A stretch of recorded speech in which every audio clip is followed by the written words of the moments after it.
Welcome to the Awake Space Astrology Podcast. I'm Lori Rivers with you, here to help you with some inspiration to get those aspirations out into the world. And oh boy, do we have a week ahead of us. This is what I was talking about back in 2022. I was said July would be a pivotal month, and here's the week that kicks it off. Because everything spills over in August, all right? It just does. And so we've got a lot of astrology to get through together. So in this episode, I'm going to talk about Mercury moving into Leo, Mars changing signs from Leo into Virgo, the moon squaring off with Pluto. All right. All on Monday. It is the Mondayest of Mondays. Be careful on your commutes. We'll talk about all of that.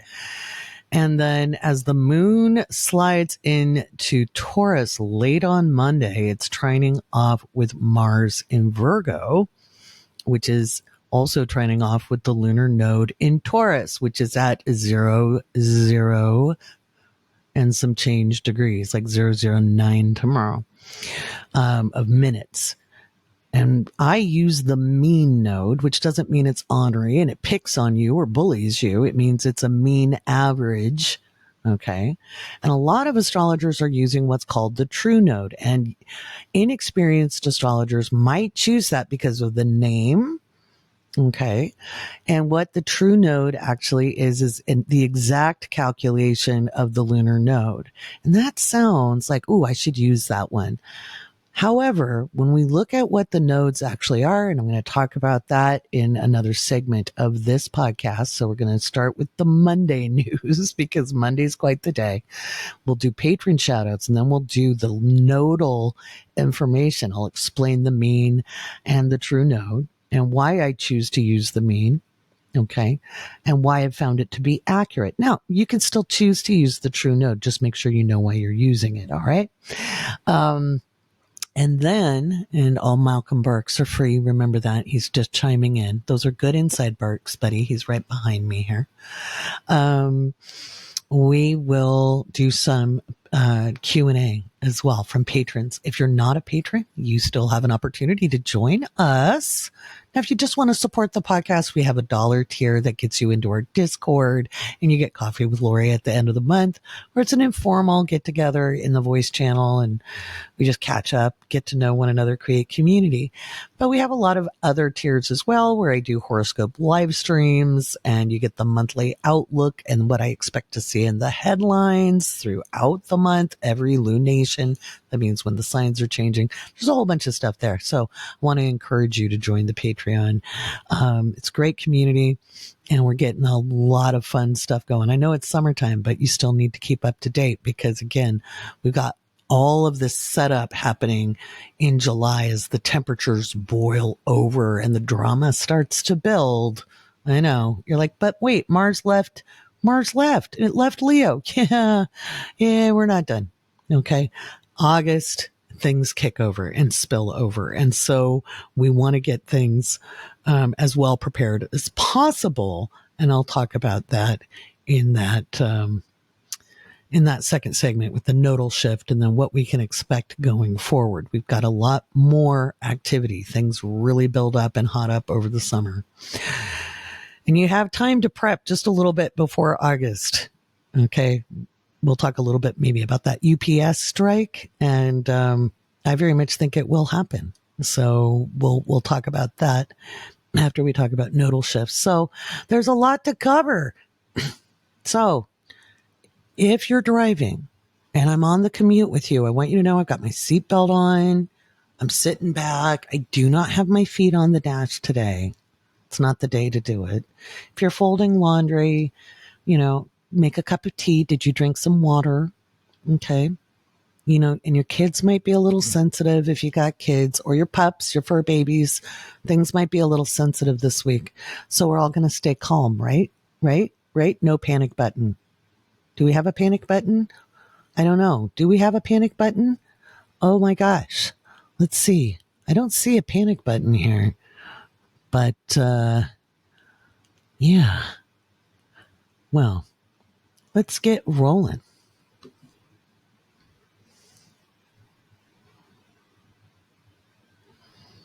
Don't get water on the laptop. Sheesh, Lori. Black cherry seltzer. It's the good stuff. No, it's not a sponsored placement. It's just blackberry seltzer. I'd like a sponsorship. Anyway, I'm just kidding with you. It's a Monday. It's a crazy Monday. Monday. Guys, welcome to the shit show that is called This Week.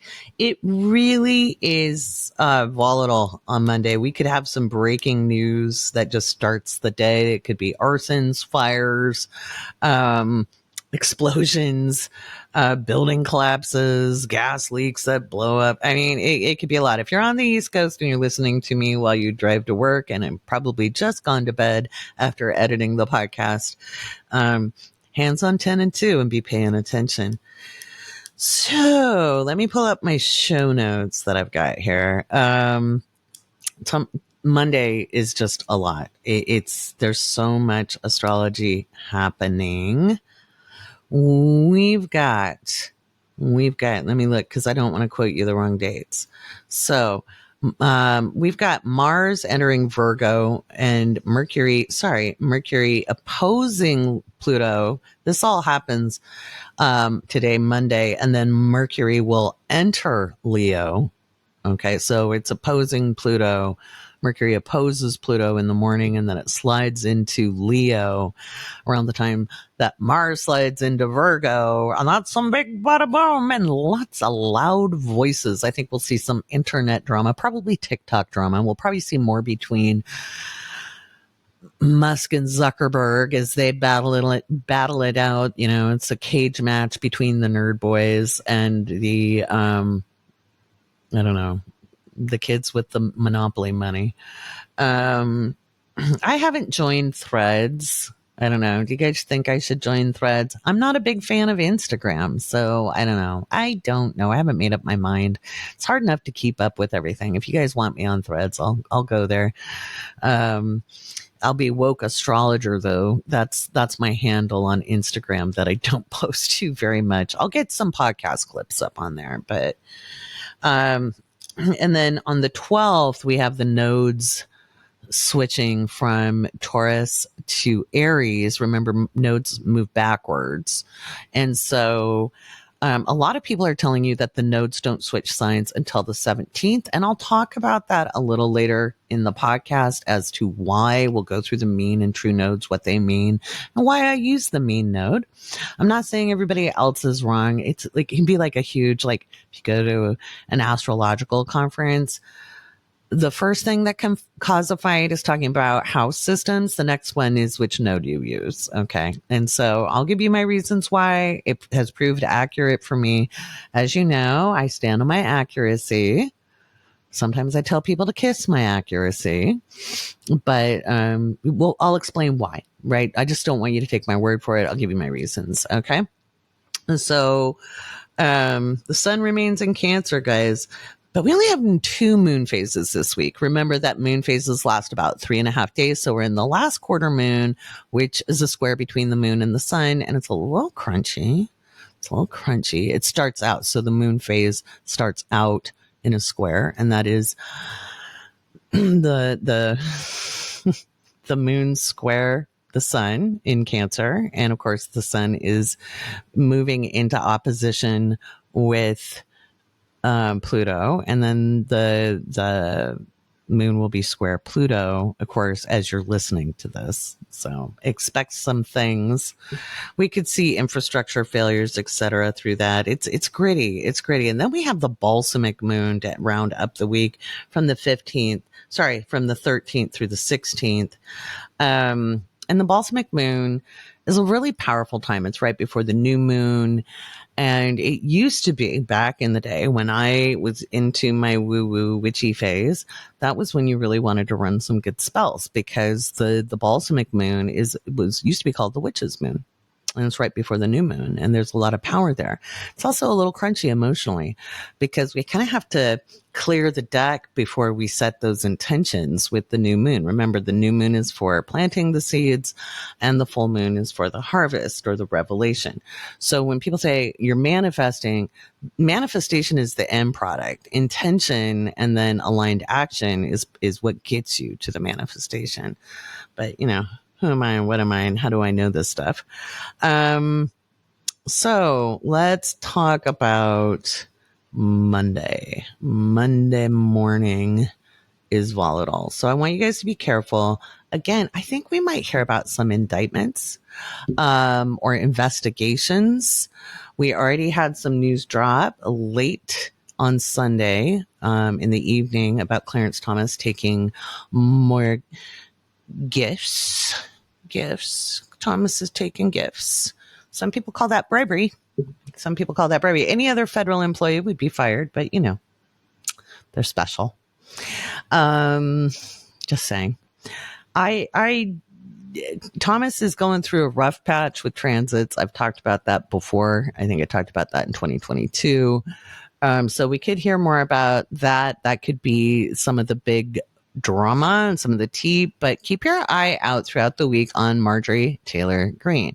She's going to get in more and more hot water as the summer into fall progresses because her Mars is in Cancer at 23 degrees. Now, Pluto's not going to go back over that Mars again, but it's going to get close enough for horseshoes and hand grenades. So I think Marjorie's actions are going to get her in a whole lot of trouble.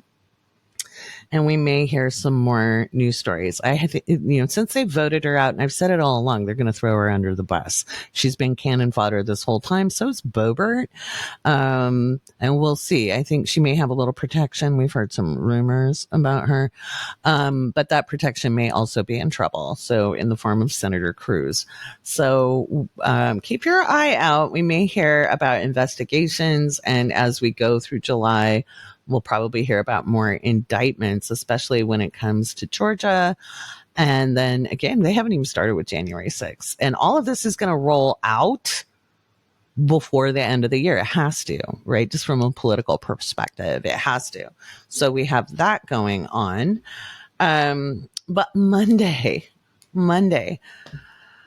Monday's going to be really interesting. Now, on an individual level, what can it be? It can be a great day for you. Remember, the whole world can be falling apart and you can have the best day of your life. It depends on your individual astrology chart. And the only way to really understand that, especially if you haven't studied astrology, because if you've studied astrology, you know this. Okay. And I don't just mean you read a couple of books. If you're an actual astrologer, you know the whole world can fall apart and you can surf those energies and do just fine. Where it becomes a problem is for people who know enough to be dangerous, which is why I do all the teaching I do to help you do more than collect knowledge that scares the living bejesus out of you. And you synthesize that into understanding. And when you can understand things, you're not going to fear things as much. What we're fearing when you hear about these transits is not understanding how the energy actually works. So with that moon in Taurus late on Monday, it will be in a trine to the North Node, and the moon will be conjunct the North Node, trining Mars in Virgo. That's some good stuff on an individual level. That's some good stuff on the individual level. You could hit a home run. You could find your favorite food. You could meet somebody important or reconnect with somebody important. There could be some real magic with that transit in Monday evening. Okay. It's about 6 and some change Pacific. Okay. And that's 9 p.m. Eastern. So, I'm not telling you to answer the what you doing text. But if somebody does get a hold of you out of the past with a thoughtful message, you might want to respond to it and take advantage of the opportunity. But Tuesday is also volatile. Tuesday, the 11th, is also volatile because the moon will be conjunct Uranus. And yes, go ahead and laugh. I know it's funny. You guys, you know how you are. Anyway, that's a shakeup. That's a shakeup, not necessarily personally, but again, maybe some surprise storms, and which we'll see a lot of stormy weather tomorrow. And that's throughout the globe. There's going to be weird weather patterns. We could see issues with harvests. We could see all manner of strange events because climate change is a real thing. And if you're listening to this or watching this on YouTube, but yes, you can watch us on YouTube. If you're denying climate change, I don't care how it started. Okay, that argument about whether it's a natural cycle or it's human caused. I mean, if you want to be a science denier, fine. The fact remains we have climate change. Okay, I don't care how it started. This is what we're dealing with. Can you tell I'm a Cancer? Can you tell? Can you tell? I don't care how it started, children. We need to fix it or adapt to it because we're running short on time on reversing it. So we're going to have to adapt and change our behavior. And that's kind of up to everybody in the collective. So we're going to see more evidence of that rolling from Monday night into Tuesday. Take a drink of your coffee, a sip of your tea. We're all going to take a deep breath together. And a sip of whatever beverage you've got. Cherry seltzer. But anyway, it can be a really good day. Okay. You might get something very surprising that is a happy surprise. Okay. It doesn't have to be a negative surprise on a personal level, but there will be some shocking news. Remember, here's where I talk about the general astrological events and what we can expect. We might see some lightning on Tuesday, which isn't a huge surprise. It's July, but this is going to be a little extra. We might see some cool videos. There could be some bigger tornadoes rip through different places. It could be a tropical storm forming or landing in weird ways. Temperatures are going to be interesting. They might spike or they could be unseasonably cool. It's very volatile. Okay. Depends on where you live and what the natural patterns are. I'm not going to tell everybody who lives everywhere what their weather is going to be like because I'm not a weather person. I'm an astrologer. So, let's see. Wednesday,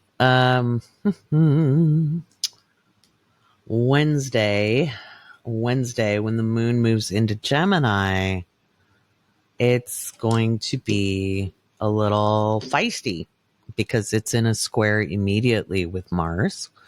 And so we could see some transportation issues. This might hit trucking. We might hear more about the UPS strike. Now, their deadline, and I'll talk about that right now, their deadline is August 1st. Now, I didn't know that, but I was asked on a video, like in the comments of one of my TikTok videos, and I was about to say, hey, I can't run charts for things I don't have dates for. But then I was like, let's just go Google it and see if there's a date for when they believe they might strike. And the deadline for an agreement is August 1st. Dun, dun, dun. August 1st is a full moon. It's a full moon, and it's a wacky full moon. In fact, August is a full moon sandwich.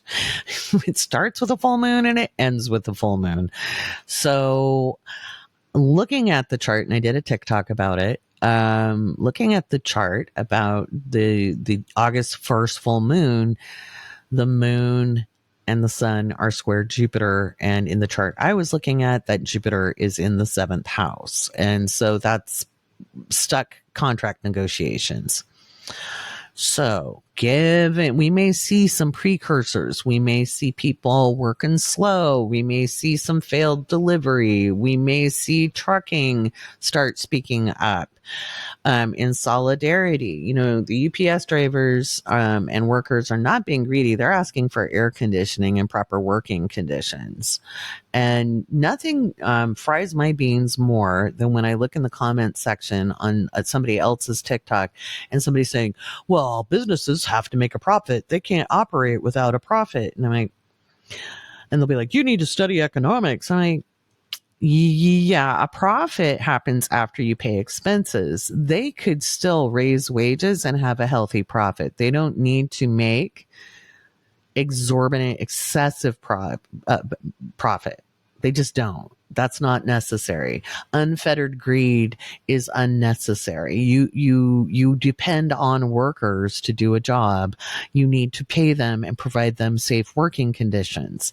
That's why people had things like the dock wars in the 1930s, which, by the way, we're on the flip side of. Okay. So all those people worried about their deliveries, just think about it. You know how hot you are in the weather? Well, your UPS driver does not have air conditioning. Yeah. So think about that. That's unacceptable. So, it's not just about money. It's safe working conditions. It's proper equipment. It's safety conditions. And yes, it's money. If you need somebody to do a job for you, then you need to pay them adequately. I don't know why people who are not billionaires argue for anything else.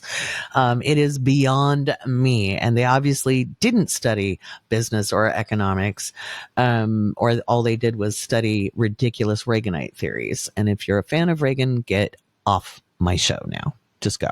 Just go. I voted for Carter in the 5th grade in the mock election. I have been a diehard leftist my whole life. So go. Go. If it loses me viewers, I don't care. I don't care. Oh, else I know I'm an opinionated woman, but Mercury is sliding into Leo and we can all opine. By the way, getting into internet fights is really dumb. It's a waste of your energy. There's a block button. Go ahead and use that. There's usually mute or block. You can do that all over the internet. You want to put your focus on self-expression in positive, proactive ways. So this is one of the things I do is I educate about astrology. Yes, I throw my opinions in there because it's my damn show and I'm putting the effort into filming it and editing it. And I even put makeup on for this. So here we go. If you're listening on Spotify or Apple, yes, I do have a video version if you want to check out me staring at a camera talking into a mic because people said this is something you need to do. So that as the moon moves into Gemini, it's going to be wild. But it won't last for very long. It won't, that square doesn't last the whole day. It'll last, 5, 6, 8 hours. So out of 24, not bad. The rest of that transit doesn't look too harsh. So that's the 13th. On the 12th, I know, I backtracked. That's when the nodes shift from Taurus to Aries, and it shifts into a direct square with Pluto. It will be a historic day. There will be a historic event. This could be an accident, an explosion, announcements about leadership, power bases, power restructuring. We could see anything from assassination attempts to, and that could be of any leader. Okay. CEO, politician, royalty, it could be accidents, and so this is big picture stuff. On an individual level, it's a very different story, and we'll talk about that later on in the podcast, okay? So this is what we've got coming up. This is I've just talked to you about the 10th through the 13th, okay? Oh my goodness.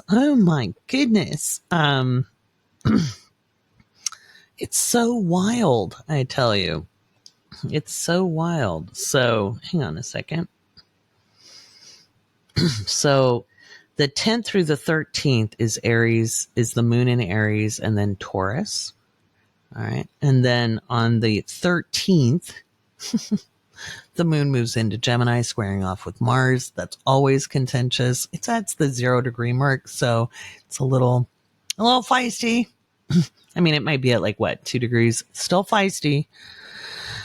And it'll be something very precise, like whatever happens, whatever actions. It could be stabbings, it could be stabby cut time, and it could be anywhere in the world. I'm not giving directions on this. And then the 15th through the 17th, we have the moon in Cancer.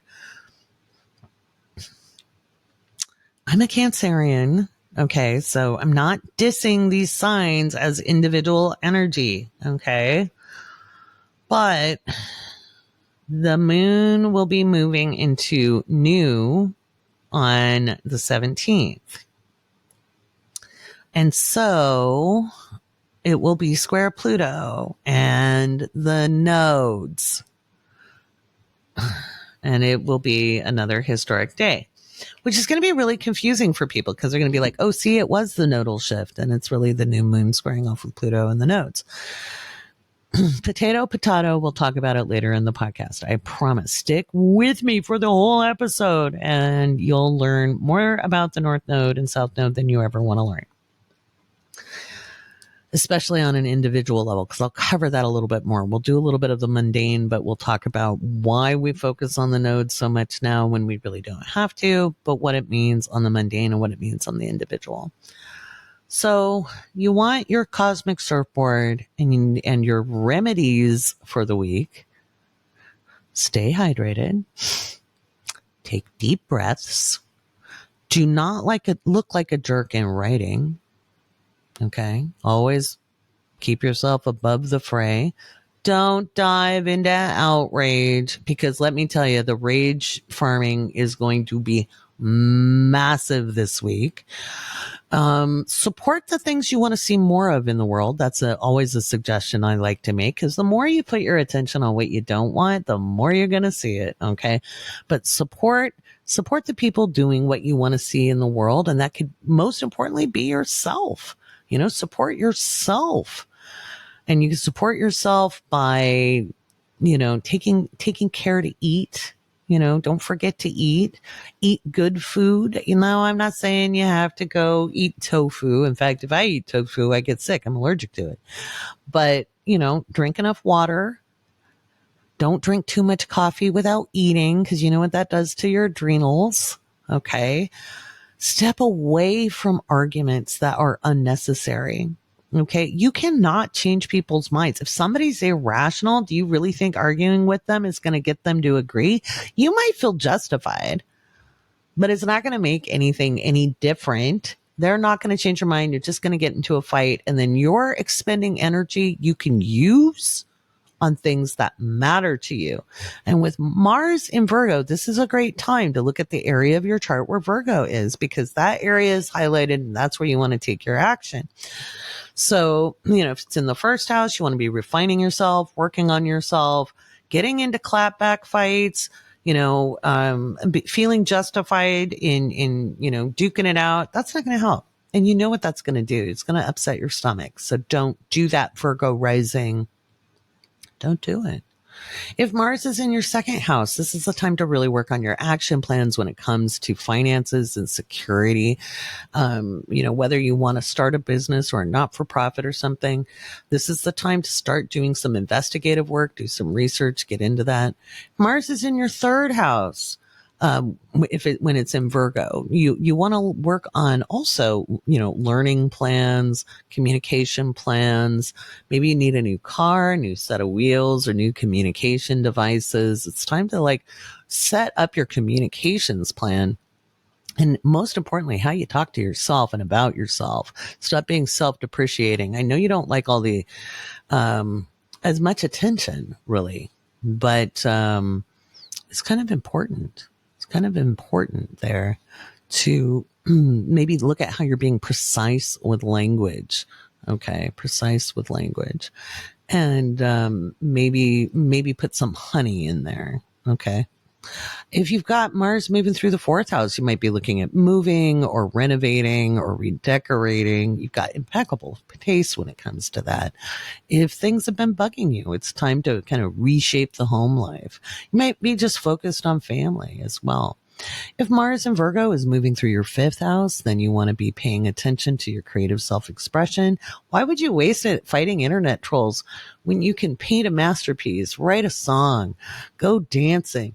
A lot of visual artists and graphic artists have Virgo fifth houses, or are experts at their hobbies. So why would you waste your energy doing anything else than really working on things that matter to you, that you really love, that bring you joy, that ignite your passion? Have fun with that. Might be fun dating as well if you're still dating. Sixth house. If Virgo is in your sixth house, you're really looking at that daily routine. You want to maximize this energy to really work your schedule in a way that works for you and doesn't stretch you. If you've been overstretched or been up in your head, this is a time to get your systems in place. Maybe you need to get some more help in. Virgo rules the sixth house or governs the sixth house. And little talked about it, rules employees. Okay. So having all the help you need, all the people who can assist you if you own a business or run a contracting business, something like that, that's time to get those in line. And then if Mars is moving through that seventh house of yours, if you've got Virgo on the seventh house and Mars is there at 0 degrees, you want to start focusing on partnerships, agreements, contracts. It doesn't always mean marriage, right? We have lots of different kinds of partners. They could be platonic best friends, business partners, business agreements, clients. And so it's a good time to get out there. And if you are somebody who's like a consultant or a solopreneur and you do client work, this is a great time to get out there and build your client base. Let's see, you'll probably be busy on client projects as well. If Virgo is in your eighth house, this is a good time to look at how you're going to be investing. And that could be time and energy as well as finances. You might be dealing with issues of inheritance, but probably not. You might be looking at taxes, maybe not. You are probably looking at doing some research, okay, of some kind. That could be anything from genealogy to researching your next project you want to do, looking up some arcane information or doing background checks on people, doing some detective work, something that helps you. You might also be working on your intuition and developing your intuitive abilities and skills, especially if it is a very precise practice. So this is, maybe you're looking at evidentiary mediumship or something much more technical than just, relaxed intuitive work. You might be looking at,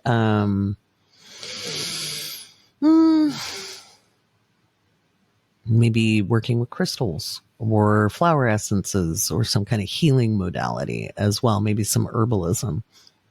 If Mars in Virgo is going through your ninth house, then you want to focus on your goals, your benchmarks, any kind of production work, writing, not writing so much as publications and presentations. Maybe you're working on teaching or getting some training. That'll be up. Maybe planning some trips, whether it's a road trip or a trip overseas, that's up on deck.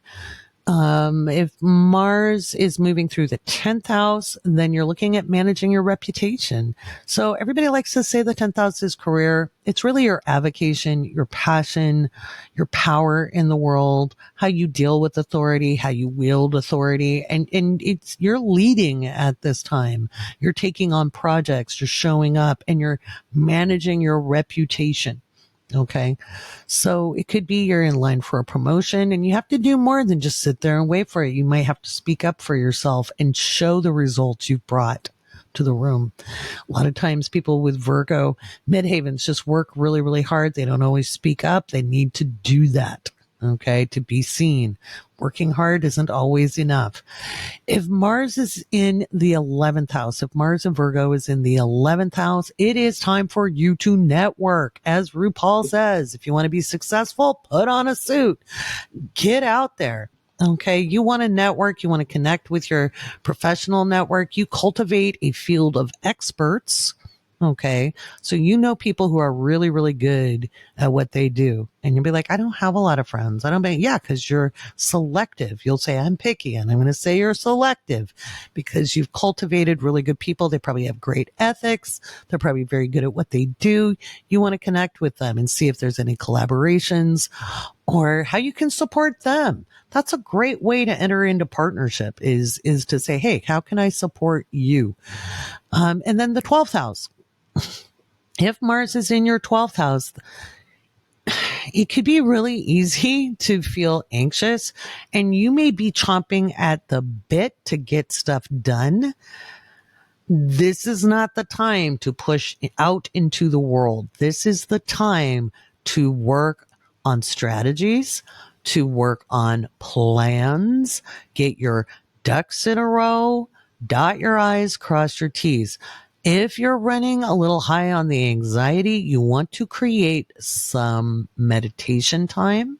You want to soothe your nervous system. You want to don't give up hope. You have to have faith that something's going to happen and it's brewing. Okay. It's brewing until Mars crosses your ascendant and then it's go time. Okay. So don't be an Eeyore if Mars is moving through your 12th house right now. Do not be an Eeyore. Just keep doing what you can do and don't push the envelope. All right. Okay. I think it's time for some patron shout outs. What about you?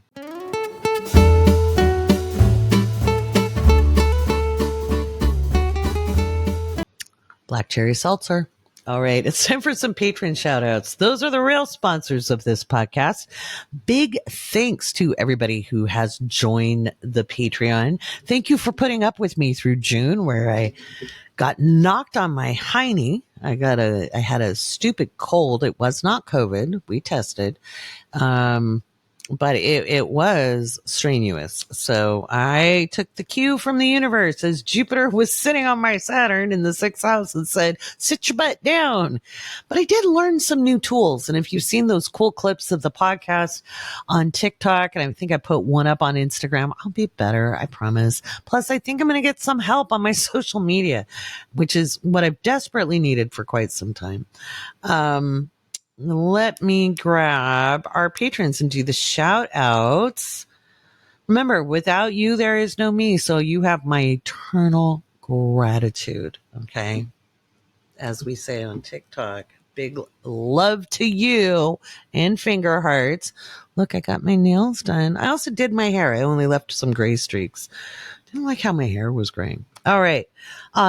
Let's just give a big shout out to Anna, Shayna, Marie, Letitia, Safia,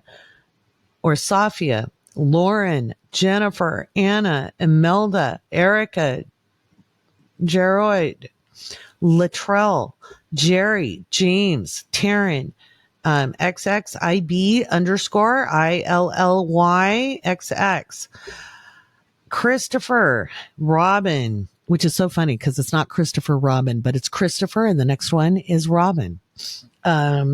Courtney, Mortal Shell, Carrie, Kate, Olian, Jessica, Alexandra, Farah, Hodger9, Heidi, Justin, Meg, Sabin, Courtney, Kathleen, Megan, Jennifer, and Bianca. Welcome, my newest patrons. Thank you so much for supporting the podcast and being a part of what we do. Today, we looked at Jupiter and Planet of the Month Club. And remember, when you join Planet of the Month Club, you're not just stuck with that month. So you get all of the previous month's content. We've done the planets in order. Mostly we did Venus before we did the moon, but you'll find out why.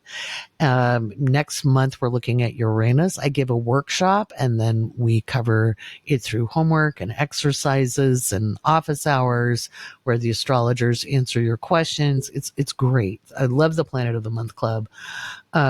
Sundays tend to be a really busy day. It tends to be Patreon day because I do the horoscopes live for the horoscope tiers and up. So I get on to the YouTube on an unlisted live stream, and I still have to put in the chapters from today's, but it was a great Great lives as always, because it's so much easier to read the comments on YouTube than it is on TikTok, where I'm like, what are you saying to me? Why are you saying it? But anyway, big thanks to patrons. You can become a patron by clicking the link in the description or going to patreon.com/the awake space. I'm a Patreon ambassador. I don't know if you guys knew that, but if you are curious about how to start a Patreon or how to build one, just let me know. I'll be glad to answer any questions. That's a great thing to bring up at Coffee with Lori, because as we move into the next segment and we talk about the nodes, I'm going to tell you, it's a time to be learning how to be self-sufficient. All right. We can be self-sufficient and interdependent all at the same time. All righty. In fact, let's get moving on with that, because this is going to be the most important thing you hear this week. We're talking about the lunar node shift from Taurus to Aries. But first, let's discuss why I use the July 12th date and other astrologers are using the 17th. Now, I'm not going to say they're wrong, and I'm going to explain why I use the node calculation that I do. So I use the mean node. These other astrologers saying that the nodal shift is on the 17th are using the true node. And if anything can cause a fight at an astrological conference besides house systems, it'll be which node you use. So what I've found is most people who are using the true node, with few exceptions, are people who kind of don't know what it actually means. They see true node, and I'm not saying everybody, and I'm not saying they're wrong, and I'm not talking down. I'm just explaining what the true node is. They see true node and they go, that must be the right one because it says true. But what it actually is a mathematical calculation that is very exact. And 9 times out of 10, I will tell you, use something that's really precise and really exact, especially when we're talking about orbs for aspects. But in the case of the lunar nodes, I use the mean node. And that doesn't mean it's a bully and it goes around picking on other placements. It is an average calculation. So you're taking all the wibbles and wobbles and you're making an average, a mathematical average. Why am I going with an average instead of an exact calculation? Because the nodes are about a human perception of events or internal processes, happenings. And humans create and shape their reality through their perceptions. That's why I use the mean average. Okay. That's why I use the mean node. And in many years of astrological practice and playing around with both, I've found the mean node to be more accurate for both individual events as well as mundane events. So some astrologers may just prefer to use the true node because they've practiced with it and it works for them. This year, it's going to be really interesting because I'm going to hear, oh, Lori, there were historic events on the 17th. Yeah, because we have a new moon. We do. We have a new moon. But that does not mean it was because of the true node. Okay. So we're going to have historic events on the 12th and people are going to be like, oh, that might be this thing or that thing. It's really going to be the mean node square Pluto. Okay. But that's from my perspective. If you're new at astrology or you're learning, play around with it. Figure it out for yourself. You know, a lot of what we do as astrologers is research. We don't just sit and make assumptions or work on things because somebody told us so. Okay. If you want to be a good astrologer, you have to actively practice. You have to actively observe. So let's talk about what that nodal shift is going to mean from Taurus into Aries. Okay, we're talking about the nodal shift from Taurus into Aries. And nodal axis means that you've got the two signs opposite each other. So if the north node is moving from Taurus, it means the south node is moving from Scorpio. They're moving from there to Aries and Libra. That is the next nodal axis we'll be experiencing. The nodes move every 19 years. Back to the original signs. So you're around 19 when you have your first nodal return. By the way, pet peeve, you do not have a reverse nodal return. You have a nodal opposition. Okay. There is no such thing as a reverse nodal return. It is not a reverse Uno card. I don't know where we get these terms. I don't know where they come from. There's some interweb invention, but it is called, it's called the nodal opposition. All right. Gonna drive me to drink, people. So there's that. What I think we're going to see on the 12th is some historic moves. I think there's going to be possibly a natural disaster because of Aries square Pluto, Aries node square Pluto. Remember, the nodes move backwards. So when the node enters Aries, it enters it at 29:59.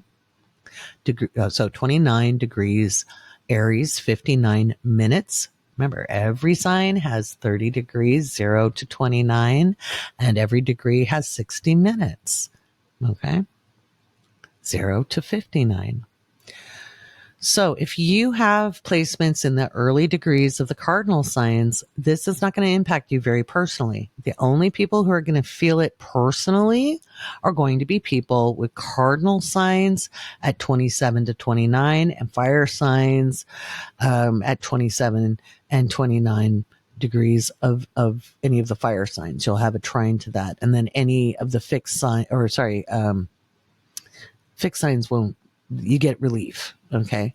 But the nodes weren't causing your problems. I can't count the Scorpio risings. You say, we're going to finally get some relief. And I'm like, I'm a Scorpio rising. What are you talking about? What you're feeling is Uranus. Okay. You're probably dealing with Uranus opposite your sign. Uranus is very disruptive. It's playing havoc with Taurus, and it will be until 2025, 2026. So you're in it for a while, but it wasn't the nodes. Okay. The nodes are very generalized in their themes. They're not causing every problem you've got. You don't get to look at a singular transit. And the main reason for this is the node has to be within 2 degrees to have an effect. The node has to be within 2 degrees of an angle that would be your your AC, IC, DC, or MC. So your ascendant, the cusp of your 4th house, the descendant, or the midhaven on the top, the cusp of the 10th house. It has to be within 2 degrees, okay, to make an aspect. If you want to talk about exactitude, we need to be exact on the aspects, okay? Or personal placements, okay? Sun, Mercury, Moon, Venus, Mars, okay? Any of those. Your outer planets, not that big a deal. I'm sorry, Pluto in Libra, listen to me.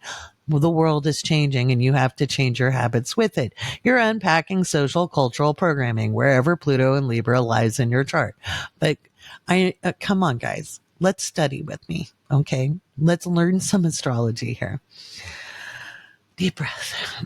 So it really is more about an internal process on an individual level. You are stepping into another rung on the ladder of climbing up into self-understanding or self-actualization. You're getting maybe a stressful event that forces you to think differently or move differently and move more towards your path in life. If it's your nodal return, you are definitely being put in a position where you need to step in what you're here to do.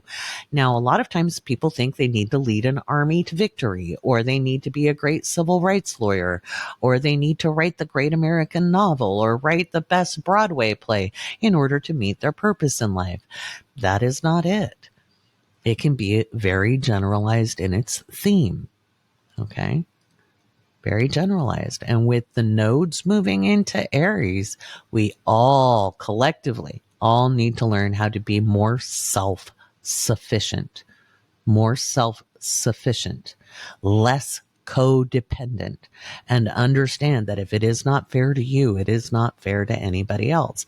Now, that does not mean you're meant to be selfish.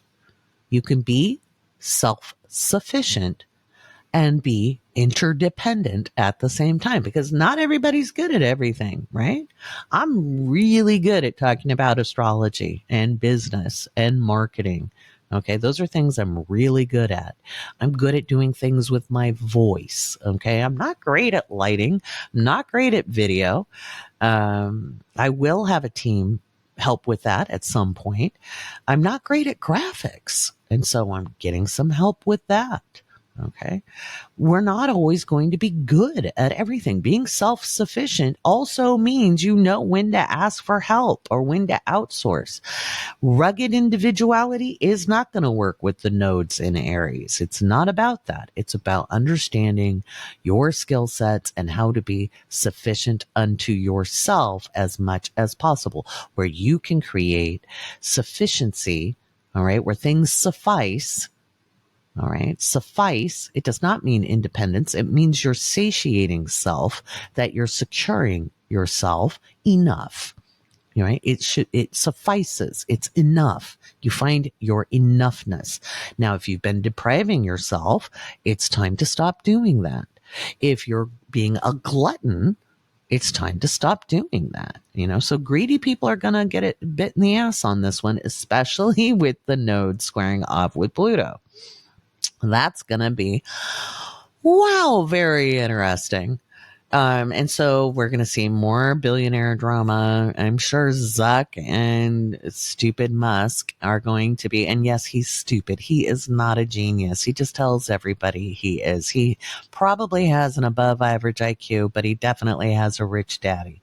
That doesn't make you a genius, even no matter how many times you tell people. Although I will say he's not accidentally tanking Twitter. I will say again, he's doing it very much on purpose, but that too will bite him in the butt because he made some very strange bedfellows who have very poor senses of humor. So his ego may get the best of him on this one. So for you, it's really a good time to look at where the node in Aries will be traveling your chart, even if you don't have placements. Okay. Even if you don't have placements being impacted by it, because it's going to activate that area of life. And this is where we have a limited amount of fate and destiny. A little bit of fate and destiny happening, or it'll feel that way. Remember, fate and destiny are actually perceptual. It feels that way to us when things happen. Is it a coinky dink? Is it and that's an old way of saying coincidence. Is it a coincidence? Is it a sign from the universe? Does it matter if it feels important and you take the next step forward into self-actualization, which is another thing we'll be working on? The last time the nodes were in the Aries Libra axis was late 2004 through early 2006. And way back, I was like trying to remember. I was like, whoa, I was right in the middle of raising, little kids, elementary school age. And I was a busy mom. So I was trying to remember, what was I doing besides momming? And in 2005, I had the epiphany because the node was transiting my fifth house. So yes, actively mothering, but also I had the epiphany that I needed to be doing things I really enjoyed, and I wanted to make money doing those things. And I needed to learn as much as I could about business and marketing and everything I'd need to be independent once my children grew up, because somebody that year, one of my older lady friends said, you're going to be such a bad empty nester. You're going to just fall apart when your kids grow up. You're so involved. And I blew her up. I was like, oh my God, no, I can't wait till my kids grow up. Then I've done my job. But then I got home and I looked at my 12-year-old oldest child and I went, tears. I just cried for like an hour. Because the thought of her growing up and leaving me just, oh my God, it was horrifying. And what was more horrifying is I didn't have a plan for when the kids grew up. Well, I'd better learn some new skill sets. I'd better, the world was changing. The internet I was already on it. I'd been on it for a long time. And I was like, well, I need to learn some business skills and I need to learn how to do this myself because we were a little bit under-resourced and I certainly didn't have money to invest in anything. So I knew I had the brain to do it and I could learn it. So I spent time learning everything I could about building websites. At first I thought, well, maybe I'll build websites for people. I learned pretty quick after I started building my own that no, I did not want to do that for other people. Then I started learning more about social media as it started coming around in the mid 2000s. I gave myself the 6 years between my daughter being 12 and her turning 18 to gain as many skills, including certifications and new training, as I could to help support myself later. And here we are. The node was in Taurus a great amount of the time of me further building a successful business with the podcast as well, and the Patreon and the readings and training apprentices. And now the node is actually in the fifth house for me again, and it's about working on things that give me creative joy again, and how to do that further, and thinking further of how will I express myself as I age, because 19 years from now, well, I'm not going to be so young. I'll be in my 70s. And I just got done having a conversation with my CPA about that, saying, well, I've got to really work hard the next 10 years to be ready so that I'm not a burden on my children. That's another fifth house matter. I'm thinking about my kids again. This time I'm thinking about the sunset years of my life and how not to be. So that's just my example of how the nodes have applied to me. Go back and think about 19 years ago. If you're old enough, if you weren't born yet, this is your first experience with it. So pay attention, write a diary, journal about it, and pay attention to what generalized themes are up on deck about, being self-sufficient. What does that mean to you? Because we're going to see corporations stumble and fall. They got way too big. Everything's been way too consolidated. And as we move through the Pluto and Aquarius era, a lot of those consolidated oligarchical efforts are going to be maybe not disbanded, but they're not going to thrive. And it's really important for all of us to learn how to be self-supporting, but also nicely intertwined and connected with one another so that we can collaborate and cooperate. But that means we got to get rid of our codependent tendencies. Okay. We need to, that's that Libra South node. And in our society, especially in the United States, it's not collective, it's codependent. And there's a big difference when you're taking on responsibility for other people's emotions. If you're like, well, if I do that, so-and-so will be jealous, or if I do that, make somebody sad. But if compromising your needs at the expense to save others, your expense to save other people's feelings is what you're doing, you're not serving yourself. It's not helping you, and it's certainly not helping them. We all have to grow up a whole lot and be responsible for our own emotional responsiveness or reactivity, and be accountable to ourselves, right? So that when we are collaborating with other, when we do join into partnership with other, we're accountable, we're able to communicate, and we're able to form good alliances, because Libra is about alliances. Okay. And so past alliances might show up. People that you've worked well with in the past might show up. Past partners might show up. Somebody asked me, will we see more divorces? And I saw that when the North node was in Libra. I actually did see a lot of divorces because that South node in Aries was showing people where they'd overcompromised themselves. Okay. But this time I think we may see people kind of working on their independence. Now divorces might go up, but I think we already saw that wave post-pandemic. It may be that people are forming different kinds of relationships. But the most important thing you can do with the node in Aries is learn how to self-actualize, which is a process that never ends, and how to be self-sufficient. And part of self-sufficiency really is knowing when to ask for help. Years ago, and I mean, like 2002, I was a family support advocate for a county program in Washington State.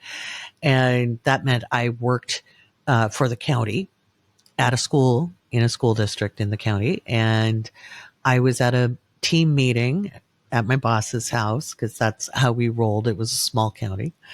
And I was talking about starting some self-sufficiency programs where people either learned how to garden or how to cook for themselves and make nutritious meals that were tasty. Okay. I wasn't telling people they had to eat bland, food that they didn't like. It's just a lot of our clients had nutrition issues, and I wasn't going to tell them how to live. I was just going to give it. They didn't want to do it. They didn't have to do it. But if they wanted to learn how to cook or have a kids cooking class, so, cause parents had to commute so far off the island that the kids were kind of eating stuff that wasn't healthy. So if they could learn safely how to cook, that might help a little bit and give them some skills. Nothing wrong with middle school kids cooking, safely. Or high school kids cooking instead of eating, Hot Pockets every day. My kids ate Hot Pockets, but not every day, right? And they all learned to cook from a fairly young age appropriately. And I was trying to see if we could do that, because a lot of times people got food from the food bank and didn't know what to do with it if they got a package of dried beans or rice or whatever. And I was like, hey, we can teach them how to cook. And she said, well, we can't, tell people what to do. And I said, well, they don't have to do it. It could be just voluntary. I like to cook. I'd love to show people how, and we can use this community center, on the island, and it could be open to anybody. It doesn't just have to be our families. That would be a nice program to do. And she goes, well, we don't want people to be too self-sufficient now, do we? Yeah, really. Like afraid to lose the job, right? If people were actually able to have life skills, right? And I looked at her and I said, I don't know what your definition of self-sufficiency is, but mine is that when you need help, you know how to ask for it. It's an important life skill, is to know when to ask for help. But I don't see how cooking for yourself would preclude asking for help, especially if you needed the groceries to cook with. And I quit that day. I quit that day because I just couldn't believe that someone wouldn't want to help people know how to take care of themselves and their basic needs and offer options. Again, I'm like, well, if they don't like it, they don't have to do it. I'm not trying to force anybody. So you can tell I've been this way my whole life, right? So for you, find out what it is you want to learn how to do. Try it out. You may not like things. Like I told you the story of me learning how to build websites. I learned pretty quick. I didn't want to do commission work. I didn't want to work for other people. I am not good at working for other people. I'm great at consulting, but doing custom work was not going to fly. So you'll find out. You don't have to do everything perfectly. This is kind of a trial and error time over the next 19 months. I'm not telling anybody to quit their day jobs. But there's going to be more walkouts, more strikes. And if you don't have a way of creating income for yourself, it could be very stressful. But it may be that stress that forces you to kind of take a look at how you can bring a little extra dough in. My rule when I first started learning about this is whatever money I spent, whatever I did had to pay it back, and at first I was looking at break even. I was like, I wasn't looking to make a lot. I was just looking to learn and have it pay for itself. And then after a while, I was able to do the extras for the family, whether it was Taekwondo lessons or new shoes or a prom dress or an art lesson or a field trip or whatever it was for the kids. And then I grew more and more into myself over the years. It took years because I gave myself time to do that while I raised the kids. I'm a Cancer, don't you know? And I have the North Node in my fourth house. So creating a family, in a healthy way that supported, my beliefs was important to me. You have your own pathway. That's something we can talk about in natal readings or in transit readings. And those are available. And I'm going to have a handy dandy discount coming out in the Patreon this Monday, the 10th, that will give a discount on readings and services and events, because we're going to do Woke Astrology live on the 23rd of July, which is 2 days after my birthday, because it's my birthday month. So we're going to get the birthday celebration rolling today, Monday the 10th, in the Patreon. So if you want to take advantage of the juicy discounts, that's where you go to get it. And that's the $5 tier and up for the juicy discounts. Super exciting. So that's what I've got to say about the nodes. I think world shifts, we're going to see power issues. We're going to see, and I don't mean electrical power, I mean political power. I think we're going to see individuals under the microscope. I think we might see some, well, we may not see it, but they may happen and we'll hear about it later, but maybe some assassination attempts. We could see incendiary devices, explosives. We could hear about people finding strange objects and bomb squads called out for that. We could see infrastructure collapse. That could be a bridge, a building, a roof. It could be weather related. It could be politically motivated. Things are probably going to hot up between Russia and Ukraine a little bit. Whether we hear about it or not is another thing. No, I don't think they're going to explode the power station. My concern all along has been accidental damage causing leaks. Putin might have some issues, but whether we hear about it or not, who knows? We could see border clashes. We could see liberation movements and social movements expanding. We could see pushes against all kinds of power structures, and that could be against anybody who represents the power structure. So there's going to be some big headlines with this. And remember, we've got a new moon on the 17th, and that new moon is a little bit interesting. And I'll talk a little bit about it here because it is next Monday, and that's when the podcast drops. So if you're a patron, just know you get I'll do a patron only new moon podcast to help you with your intentions. I like to do that if I don't talk about it here. So let's look at the 17th. Let's look at it, the 17th of July, which is the new moon. New moon in Cancer. Oops. I don't know why I put 2017. Good Lord, I'm time traveling. Sorry, I'm looking at my chart software on my phone. All right, let's take a look at this. July. That is the 12th. We do not want the 12th. We want the... Oh, that's why I put 17, because it's the 17th. All righty, let's take a look. When is this? It's going to be...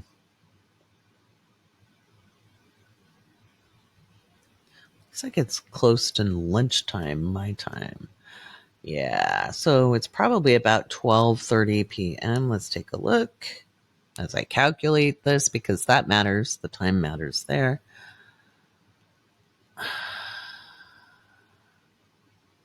Nope, it's going to be in the morning.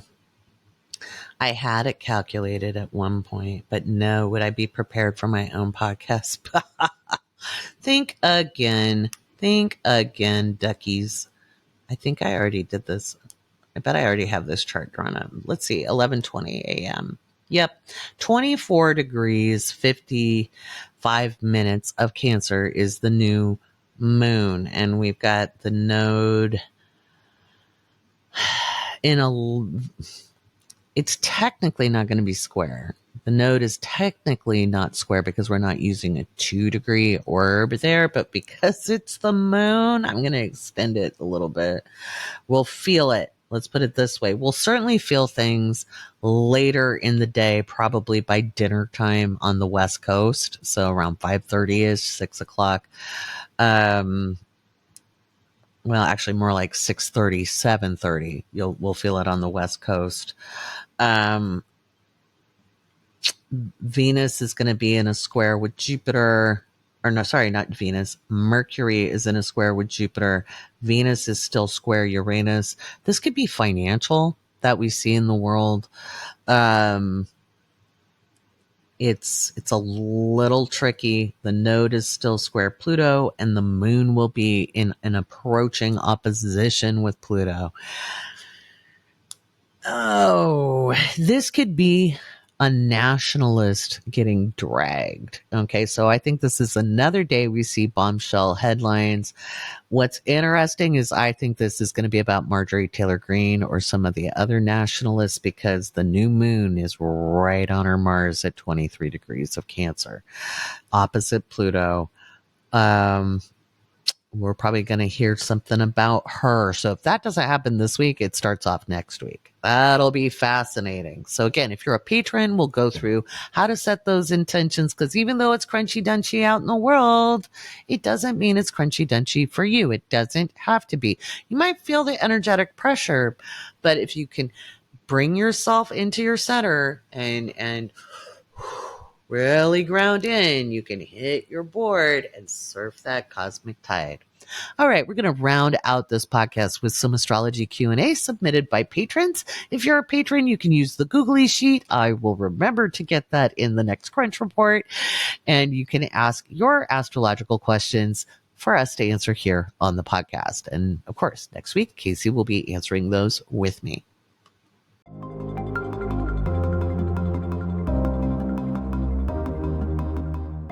Amanda's question is, when thinking about how current transits might impact you, is it more accurate to compare that to your progressed natal chart with current living location or the original natal chart?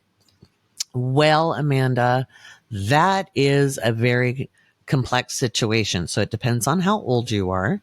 It depends on how long you've lived at the location. And in general, you want to look at the natal, okay? Most people don't move too far from their birth location. Most people don't move more than, 100 miles away. If you live 100 miles away or less, then the location is somewhat irrelevant in most cases.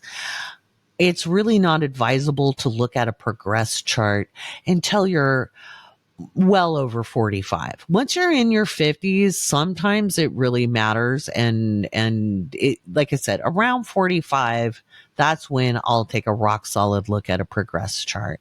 A relocated chart, you need to have lived there for, at least a year, 6 months, maybe, but it depends on how far you've moved. If you've moved from New York to LA, then the relocated chart is definitely a good thing to look at. It doesn't have to be progressed. You just can relocate the natal. But I'm going to say, when you're looking at your own transits, be really careful, because most people look with a negative lens and they miss the opportunities. I can't count the amount of people who are like, oh no, what's going to happen to me? Should I be scared? My answer is always no. No, there's always a way to use the energy, even if it's not the most comfortable energy. There's always a way to make it work. So let's take another look. Let's see. Oops. That is the quiz that I did for the natal class. Let's see. Oh, let me do my housekeeping here.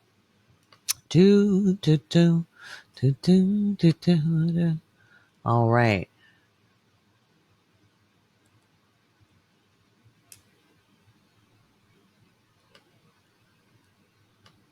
Picking a question. Okay, I've done that one. I know I have. Let's see. I'm going to move up. Alrighty. Mimi, can you talk about astrocartography? It shows up frequently on my TikTok, but it seems many that promote it are using cookbook astrology concepts. What is the history of astrocartography, and is it a legitimate form of interpretation? That is a great question, Mimi. Thank you for asking. So, astrocartography is legit. It was developed by Jim Lewis. And basically what he did is he took what we call locational astrology and put it on a flat map and we have lines. Okay. So you have different planetary lines, you have aspect lines, midpoint lines. I think a lot of the people who talk about astrocartography aren't really understanding how it works in general. You can look up a book by Jim Lewis on Amazon. He's the originator. It's been well tested and peer reviewed. Almost every astrologer that's a professional astrologer will use it. I don't think you need a full hour reading for an astrocartography reading. I often use it in my career, small business, and life path readings. That's the title is for one reading and just letting people know what the reading covers. If somebody's looking at relocating and doesn't really know where they want to go, or they want to double check where they're going to see if it's going to be a good fit, we take a look at it. But you don't really need to do an in-depth reading on it at all. Astro.com, if you look at the locational astrology and the Astro Click Travel, that's a good little summary, and that's about all you need to know. I don't think it's really all that needed to go into huge amounts of depths, but yeah, there's a lot on TikTok. What I used to call Tumblr astrology. It has pervaded, and you even see it in metaphysical stores and things like that. Anybody can say they do this. That's why I do like my political predictions and financial predictions and things like that, just to prove my accuracy. So you know what I'm talking about. Just because there's a whole lot of make it up as you go or regurgitate. Let's see. Let's take one more. So again, look up Jim Lewis. It's pretty simple. It's JIM LEWIS, Jim Lewis. Yeah. So you can look him up on astrocartography. It's a very interesting book. It's not a big book, and it's a pretty easy read. So, alrighty. Jessica asks, can you talk about the vertex in the natal chart? I haven't heard much about it. All right, Jessica. Jessica is in my intermediate class. So the vertex is really, it's another calculation point. Some people look at it as an alternate ascendant. I don't really use it. It's not that big of a deal. I think a lot of these extra calculation points or asteroids, you could fill an entire chart up with the entire sky, different celestial bodies, different, again, calculations, mathematical calculations. But if you just study the basics, all that's going to do is kind of confirm things. What we see most commonly, like if a vertex is listed in a chart, if there's a transit to it, it kind of acts like, again, a little fated moment, a little destiny, but it's not a predominant placement in a chart. It's not a big factor. I hope that helps. That's a good question though. I love everybody's questions. There's no stupid questions, by the way, except the ones you don't ask. All right. I'm going to make sure that is what I wasn't doing was like deleting things. So I'm like, I don't know. Did I answer that? Let's see.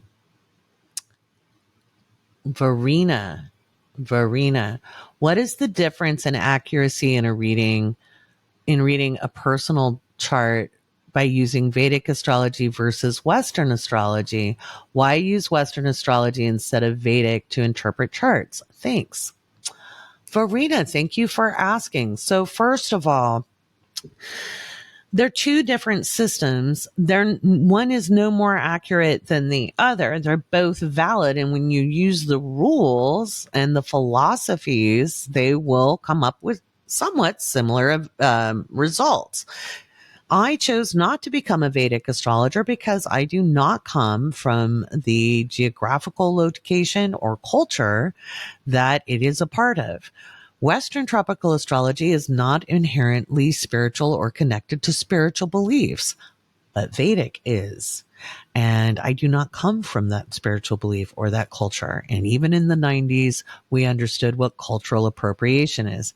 I have some fine astrological colleagues who are from India and the Indian subcontinent who do practice Vedic astrology. And we often come up with the same results in our mundane predictions. We look at life a little differently because we have different cultural lenses. And so we talk about personality development and social situations in a different way because we have different cultural outlooks. It doesn't mean one is better than the other. It means I chose not to culturally appropriate. And I also have different philosophies and beliefs, and that colors our interpretation. So it's not that one is better than the other at all. But I don't really feel that somebody born in the West from European heritage has a right to be a Vedic astrologer. I just don't. I think it's once again saying, oh, we want that from another culture and taking it. Unless somebody was approached by a Vedic astrologer who hailed from the subcontinent and invited that person to learn, then different story. But I just chose not to. I know enough about it to be dangerous. And, so I don't use it. That's not what I do. I choose to use Western tropical astrology because it comes from the culture from which I hail. It was a really good question, though. I think it's really important we don't get into the who's more accurate game when it comes to different systems of astrology. We can fight all we want within our own system about technique, but I will always give it a deep and abiding respect to Vedic astrologers who are actual Vedic astrologers. There's a fair amount of people claiming to be Vedic astrologers on the internet who either, and this is my ethical belief, who are maybe appropriating, or those who have maybe they need a mentor, because I hear some things where I'm like, well, most of the Vedic astrologers I know don't really get into it with Western tropical astrologers. In fact, I've had some really good friends where we tried to see where we could line each other up, and meld it. And, especially when I was a younger astrologer, and boy, did that not work because there's just very different philosophies. But I have a lot of fun with a fellow astrologer who happens to be in India, where we'll match up our mundane predictions and we'll be like, oh, wow, you're coming up with the same thing. All right. So, yeah, that's why. It isn't because I don't respect it. In fact, the reason I didn't do it is because I very much do respect both the culture, the spiritual underpinnings of Vedic astrology. And I know that there's no way I could get to the depths because I wasn't raised in the culture. I don't have an inherent understanding of the philosophy. I'd always just be skimming the surface. So that's why. Good question. All right, we'll do one more. You guys' questions are so good every time. What a great question. Alrighty. So, Jenny L. Let's see. Okay, so I don't think these are intercepted houses because they don't take up an entire sign, but I do have a large sixth house that starts with Venus in Libra at 1 degree, or sorry. Okay, I have Venus in Libra at 11 degrees, 37. And, 1 degree Libra, 11 minutes, 37 seconds, and has Mars 3 degrees Libra, 1 degree, 32 seconds. The moon is at 14 and Pluto is at 14. And the only thing in my 12th house of Aries is empty until it reaches your Chiron at 9 Taurus. I don't understand the question. I have watched several of your videos. I love your cheat sheet. I watched the intercepted houses. I have only looked at whole signs before watching your content. All right. What would a large and basically empty 12th house indicate? Does the Chiron in the 12th hold significance since it is an asteroid? And how does that play with my 6th house? I know they're doing something with each other, but not sure what. Okay, so all right, Jenny, that was a lot of question. So the size of a house just shows an emphasis. So that means you have a large 6th, 12th house axis. The signs are polar opposites. Okay. So they're not intercepted because they start with one sign and end with the other. Um, the Chiron is overemphasized in my opinion because it is an asteroid. We discovered it in 1977. You've got my astro guide on that. But it may be that you have to learn how to trust your intuition more, trust your connection with source more in order to find your healing path. And having a lot of planets in the 6th house, which governs work, health, and service, self-care, our daily routine, means you need to, it's just, that's a big part of your life. A big part of your life is your daily routine and needing to strike a balance somehow. You have to remember, Libra isn't ever balanced. It's always striking the balance. And so there's just an emphasis on your work life and your health, and your work life influences your health. You'll know when you're kind of disconnecting from your source, spirit, soul, self, when your back starts to hurt. That would be my guess with the Chiron going on there. Or maybe you get sore throats, and that's a time that you need to do some more self-care. You might overgive in service to others, and if it's out of balance, you're going to feel it. That would be my answer to that. That's a better question to ask at Coffee with Lori than it is on the podcast, but I'm glad you asked it. Alrighty. Let's see. We're at 14. Let's see if I can find a quick one. I always say questions are like addicting for me. So I'm like, once I start answering them, you guys know in class, I think that's why people stay quiet. Like if we answer the question, yeah. So, we've got Jen asking, since the nodes are changing signs to Aries, Libra, what does it mean for charts that have no planets in either sign? Well, that's the best question to end this podcast episode. It activates the house. So that house may be, just activated. You find opportunity there. You might start learning something. So like when I talked about when I had the nodal transit to my 5th house Aries, it's empty of any major placements. And it started me thinking about how I wanted to express myself and what it meant for me as a mom if my children were becoming independent. So, look at the house where Aries is and its opposite, which is Libra, and see what's up on deck with that. And pay attention. You'll find out. There'll be interesting things. It's light energy. It's never like, Darth Vader showing up and saying, Luke, I am your father. It's not like that. I wonder, it was my friend Martha saying, you're going to be the worst empty nester in the world. And I'm like, no, I'm not. I got home. I started thinking about it. I started crying. I'm like, I better do something about this.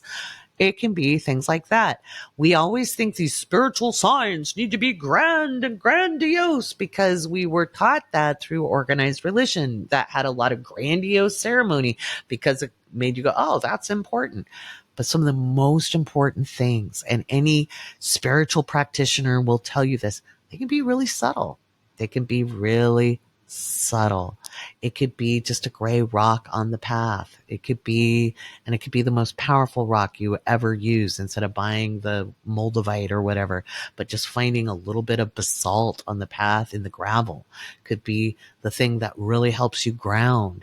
It could be hearing a song that gives you an idea to do something, or listening to my podcast and you might go, I wonder if I should read that book by Jim Lewis, or going and looking up and studying something on your own, or deciding, I think I do want to do more self-care. It's going to be, I wonder, or maybe I should call this person, or you get a text in from an old friend. It could be any of that starts the ball rolling in a process, and you just want to know what the houses mean. And you can do that by using Astro Guide Volume 1, Issue 1, written by me. And if you're a patron, it's linked up in every single Crunch report. That's where I link up all of your perks. They should also be linked up in the welcome message, but I'm not sure about that. I'll have to go check. But yeah. And if you don't want that, you can find them through my snip feed link. All right. Or on wokeastrology.com in the store. They're all there. All right. I think I've talked long enough because I've got to go edit this thing. All right. Did we find our parking? Are we perfectly parked? Exactly where? Did you get the right amount of shade? Are you close enough? Okay. Did you make it to work already and we're doing paperwork? Was that what we were doing? Did I keep you busy doing mundane tasks? I certainly hope so. And if we got the laundry folded and put away, hallelujah. You want to come over and help me with mine? All right. Much love. And I'll talk to you next week. And my guest will be Casey Felton Louie.